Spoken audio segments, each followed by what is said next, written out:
तो आज हम लोग स्टार्ट करेंगे एक नया टॉपिक जिसका नाम है प्यूबर्टी। प्यूबर्टी जनरली अगर हम लोग बात करें तो गर्ल्स में क्या होता है, ये पीरियड होता है जो कि लिंक करता है चाइल्डहुड को अडल्टहुड से, ठीक है। और प्यूबर्टी क्या है, period of gradual development of secondary sexual character, ठीक है। अकॉर्डिंग टू टेनर और मार्शल के हिसाब से अगर बात करें तो 5 इंपॉर्टेंट फिजिकल चेंजेस होती हैं जो कि देखी जाती हैं प्यूबर्टी के समय में। जैसे कि सबसे पहला जो है वो ब्रेस्ट, फिर प्यूबिक एक्सिलरी हेयर ग्रोथ, फिर ग्रोथ इन हाइट और मेंस्ट्रुएशन, ठीक है। अब हम लोग बात करते हैं कि जितने भी चेंजेस हो रहे हैं वो कैसे होंगे, ग्रेजुअल होंगे। लेकिन जो मेनार्की होती है वो क्या होती है, डेटेड होती है, मतलब कि उसकी डेट हमें पता होती है, ठीक है। अब हम लोग बात करते हैं कि द मोस्ट कॉमन ऑर्डर क्या होता है प्यूबर्टी के, जो मोस्ट कॉमन ऑर्डर होता है वो क्या होता है। सबसे पहले क्या होगा, beginning of the growth spurt, उसके बाद थैलार्की मतलब कि ब्रेस्ट बर्डिंग, और उसके बाद एडेनार्की जैसे कि प्यूबिक और एक्सिलरी हेयर ग्रोथ, और उसके बाद होता है पीक ग्रोथ इन हाइट, उसके बाद मेनार्की जिसे मेंस्ट्रुएशन कहते हैं। अब यहाँ पे मैंने कुछ नोट्स में बात की है, जैसे कि जो सबसे पहला साइन ऑफ प्यूबर्टी है वो क्या है, ग्रोथ है।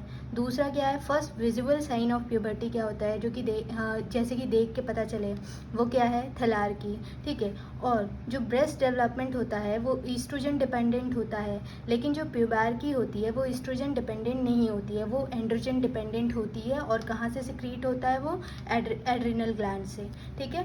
अब हम लोग बात करते हैं कि ये जो सारे चेंजेस हैं वो कंप्लीट हो जाते हैं 10 से 16 साल की उम्र में, ठीक है।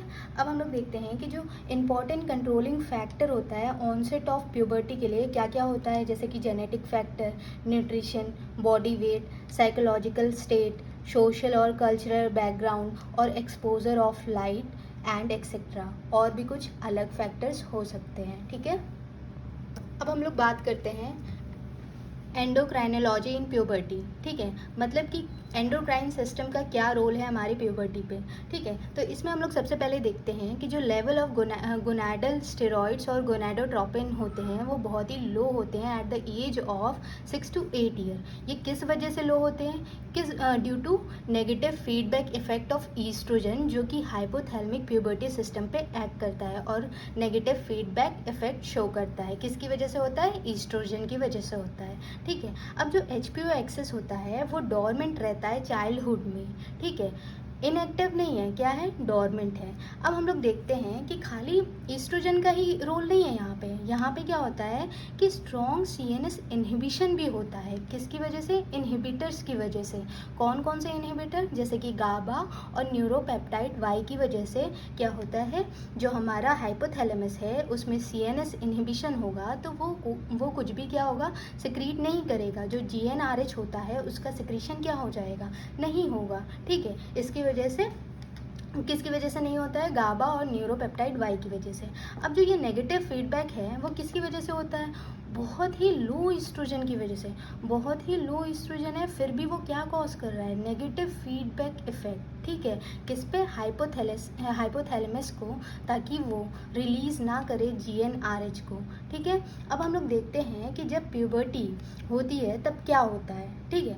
जब प्यूबर्टी आती है तब क्या होता है, दो चीज़ होता है। एक तो जो CNS इनहिबिशन है वो क्या होगा, कम हो जाएगा, तो इसका मतलब जो गाबा और न्यूरोपेप्टाइड वाई होगा वो क्या होगा, कम निकलेगा, ठीक है। और उसके बाद दूसरा क्या होगा, एक्साइटेटरी न्यूरोट्रांसमीटर्स जो होंगे ब्रेन में वो क्या होंगे, इंक्रीज होंगे, बढ़ जाएंगे, जैसे कि ग्लूटामेट और किस पेप्टिन जो होते हैं वो इंक्रीज कर जाते हैं। अब इन दोनों मैकेनिज्म से क्या होगा, जो हमारा GnRH है हाइपोथैलेमस से जो निकलता है वो क्या हो जाएगा, बढ़ जाएगा, ठीक है।